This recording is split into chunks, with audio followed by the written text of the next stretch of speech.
So the next pattern we're going to tie now is actually a pattern that I've been requested to make a video about numerous times. Every time I post this bigger flatwings with a stinger on social media, people want me to do a video. So here guys, for everybody who asked for it, here it is.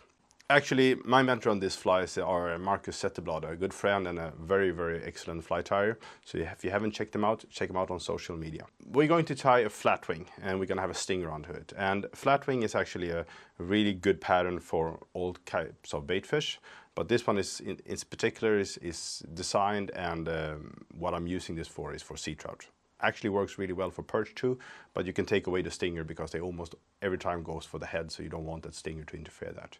But for sea trout, sometimes they are a little bit picky, so they go and nibble in the back, and that stinger is really good to have. But usually this fly is fished roly-poly, really fast, like with a sink tree line or something like that.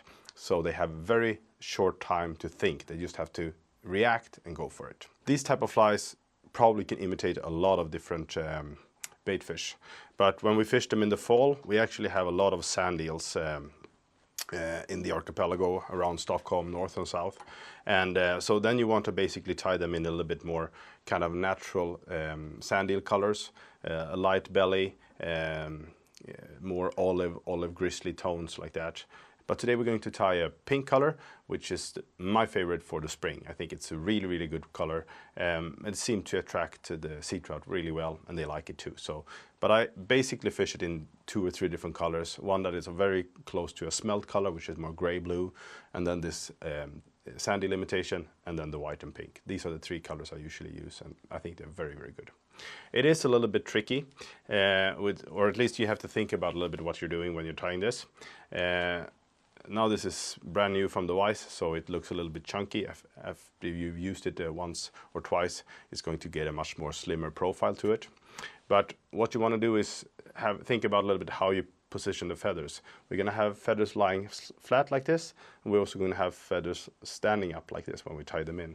And that is because when you're swimming and sinking, you want to have feathers moving all the time, not only when you're retrieving it really fast, but also when you're stopping, you want it kind of the feathers to wiggle. So you want to have those feathers horizontal and vertical. That's the main idea here. Otherwise, kind of, you can play around a little bit. I like to tie them nowadays with a slim body made just with flashabou, with some Thinman resin on top of it, and then a dubbing head, so you don't get that really chunky body. You get more of a slim body with a little bit of those dubbing fibers sticking out. Otherwise, play around, have fun, and tie these because they're so fun to tie. So they're even more fun to fish, especially when you're getting a good sea trout following this. Then it's intense, I can tell you that. So good luck, guys. It's a fun one.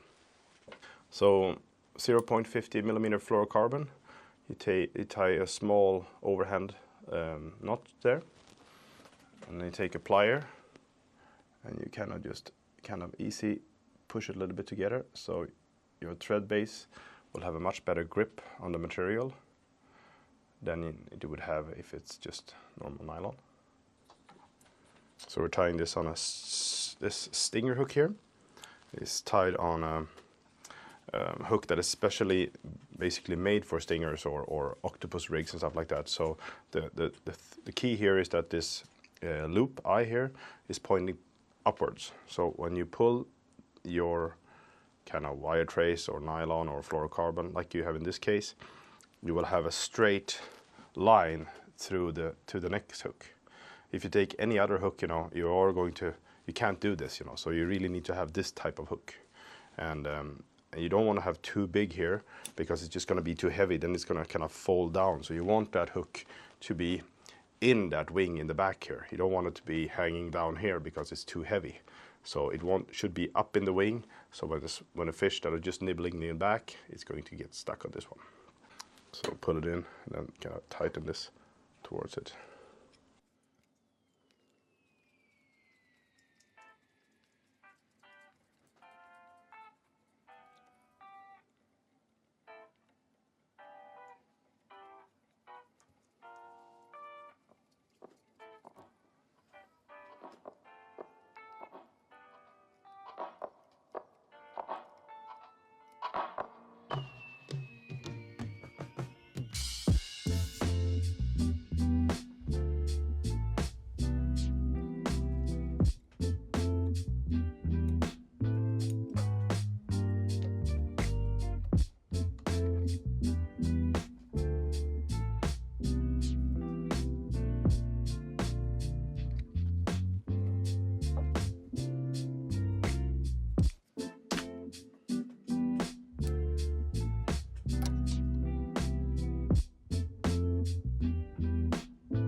So there we have it, a pink and white flatwing with a stinger.